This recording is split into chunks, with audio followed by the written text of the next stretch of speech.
Addition and subtraction of radicals.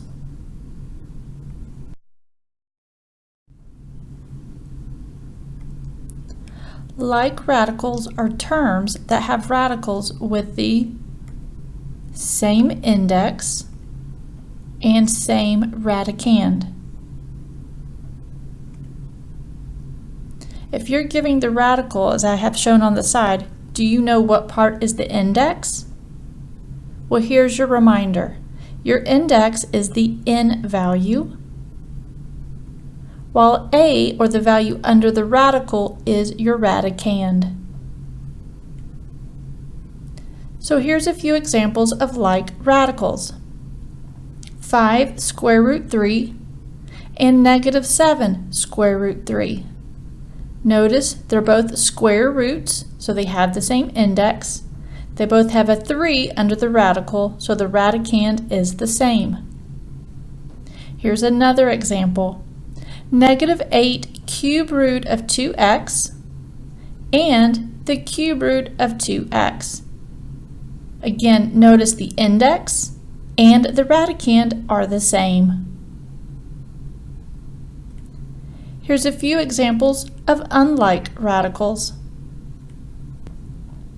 3 square root 5 and 2 cube root 5.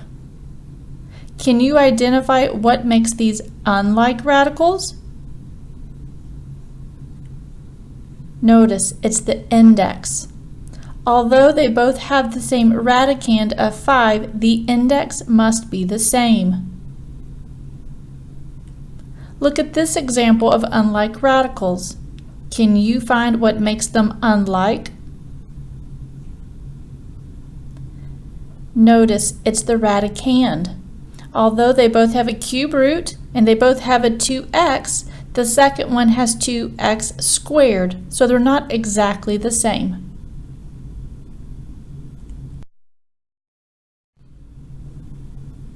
Example 1, add or subtract. For A, we have the problem 2 square root 7 plus 11 square root 7. For us to be able to add or subtract radicals, they have to be like, meaning same index, same radicand. Our first term has a square root 7. Our second term also has a square root 7. So these are like radicals. So if we simplify and combine them, your answer would be 13 square root 7. And that would be your final answer. For B, we have 5 cube root of 4x minus 7 cube root of 4x. First, check, do they have the same index and radicand? Yes, which means these can be combined because they are like radicals. And so we look at the coefficient, 5 minus 7. Together gives us -2 cube root 4x. And that would be your final simplified answer. For C, we have 4 square root 11c plus 17 plus 8 square root 11c. So we want to combine any like terms, meaning like radicals, if possible. Your first term has a square root 11c. Do any of your other terms also have a square root 11c? The last term does. So these two can combine and create 12 square root 11c. We have another term which is 17, our constant. There's no other constants to combine with it, so plus 17 would be the remainder term. And so your final answer would be 12 square root 11c plus 17. For D, we have 5 square root 2 minus 4 square root 3. Notice our first term is a square root 2. The second term is a square root 3. These are not like radicals, so can they combine? No. Since they are not like radicals, you cannot combine these, so your final answer will remain 5 square root 2 minus 4 square root 3.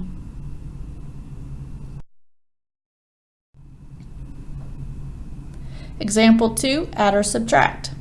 So for A, we had the square root 20 plus 2 square root 45. Notice square root 20 and square root 45 do not appear to be like. Since they appear to not be like radicals, but let's investigate. Square root 20, can we factor that by doing a factor tree? Yes. And the same thing with 45. So if we factor these values, now we want to see if we can simplify these radicals. Your first radical is made up of a 2, 2, and 5. And we want to pull out sets according to the index. And since it's a square root, it means I need a pair of the same value. Notice you do have a pair of 2's, so a 2 can come out, but the 5 does not have a complete set, so square root 5 remains. For your second radical, we look to see if we have any complete sets, and notice we do. So a 3 can come out, but the 2 square root 5 is still there. Now notice your second term, we pulled out a 3 and there was already a 2 in front, so let's clean that up. What is 3 times 2? 6. So we simplified the second term and made it into 6 square root 5. Now look at your two terms. Are they like? Well, yes, now they are both square root 5's, so we can combine this to get 8 square root 5. For B, I have cube root of 54 minus 5 cube root of 16 plus cube root of 2. Well, these appear to not be like radicals, but can we factor these values and possibly pull out some sets? So take a moment to factor 54, 16, and 2 if possible. Hopefully for your first radical, you got a 2, 3, 3, and 3. For the next radical, you got a 2, 2, 2, and 2. And the last radical could not be expanded. So now that we have everything laid before us, let's see if we can find sets. Now looking at the index in this case, our set must contain how many factors? They must contain 3 of the same factors. So our first radical, we do have a set. So a 3 comes out, but the 2 remains under the radical. The second radical has a complete set. So we pull out a 2, but there's still a 2 remaining under the radical. And don't forget, there's still a 5 in front of the radical. You don't want to lose that. And then the last radical, there were no sets, so it remains a cube root of 2. Now we want to clean up that middle term. We already had a 5 outside and we pulled out a 2, so we can multiply that. So our problem now is 3 cube root 2 minus 10 cube root 2 plus cube root 2. And so now we check, do we have like radicals? And we do.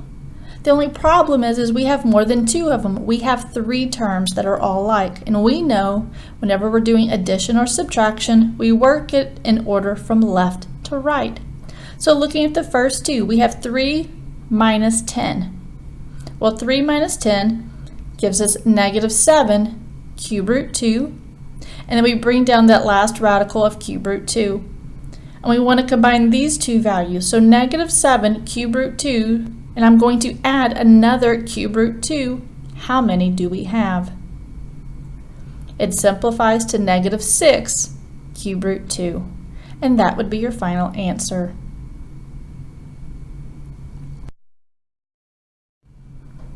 For problem C, we have the square root of 4 minus 9 plus the square root of 18 minus 5 square root 2. We'll notice nothing appears to be like radicals, but because we do have radicals, we want to take the time to factor them and expand them. So I've expanded all the radicals. Now we want to go and simplify if we can. For the first term, notice we do have a pair of 2's. We pull them out. And whenever we pull that out, there's nothing remaining, so the radical disappears. The second term of minus 9, there's nothing to simplify, so that remains the same. The third term does have a set, So we can pull a 3 out, but the 2 remains under the radical. And the last term has no complete sets, so it also remains the same. So now that everything's laid out before us, let's see if we can combine like terms. Working from left to right, my first value is a constant or a plain number. Do I have any other plain numbers or constants? I do, the -9. So what is 2 minus 9? -7. Now my next term is a square root 2. Do I have any more square root 2's? And I do. So 3 square root 2 minus 5 square root 2 simplifies to -2 square root 2, and that would be your final answer. For D, I have square root 12 minus square root 50 plus 6 square root 3 plus square root 8. This is your try it problem. Okay, let's see how you did. You should have first expanded all the values, found all your sets and simplified the radicals. From here, combined your like terms, and your final answer should have been 8 square root 3 minus 3 square root 2.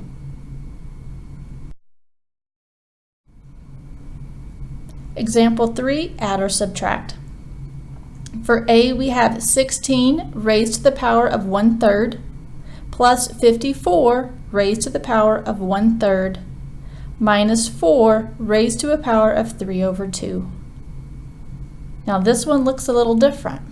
This one we do not have radicals, we have exponents. So what you need to do is you need to take the time to rewrite it as a radical. Here's the rules on the side of the paper. Take a moment now to rewrite each term using these rules. Okay, hopefully for the first value you rewrote that as cube root 16. The second term should be cube root 54. And the last one, you may have written it as the square root of 4 all raised to the 3rd power.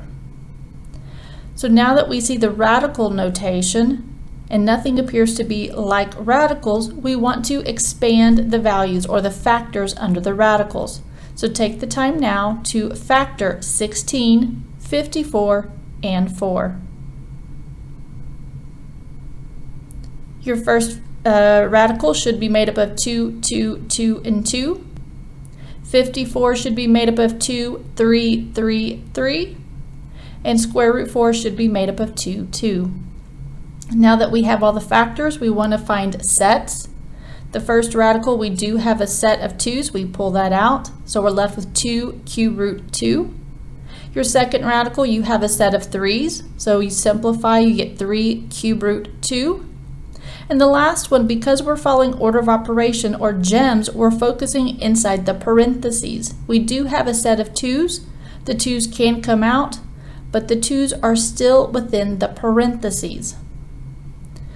Now we look at the problem as a whole.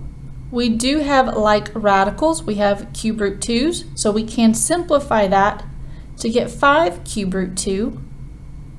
And now our third term of 2 raised to the 3rd power means 2 times 2 times 2, which we know is 8. And so your final answer is 5 cube root 2 minus 8.